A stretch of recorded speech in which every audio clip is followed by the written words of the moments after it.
Okay, so this happens quite a bit with a house in probate where probate attorneys automatically try to assign a real estate agent to list the house, right? Which is fine. There's nothing wrong with it. But the only problem is there's a lot of real estate agents that have no clue what the condition of the house even is or anything like that. They just go, oh, it's a house that was a part of an estate. Surely I could sell it for fair market value or retail. It's going to be a nice house. And they kind of get in fantasy with that idea that, oh, this is going to be an easy listing. But there was one recently where, and I recently met with the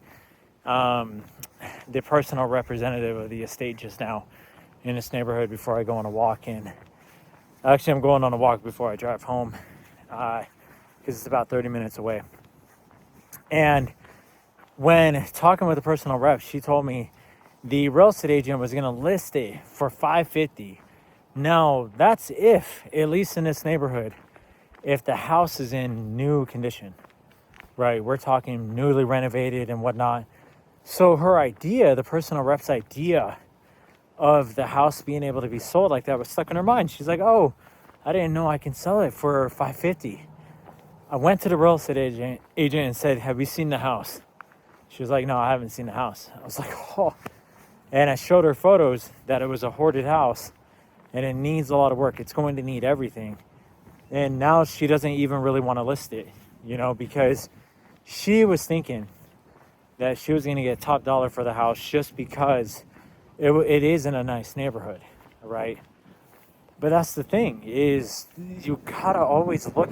You can't make assumptions. And unfortunately, a lot of professionals in real estate do that.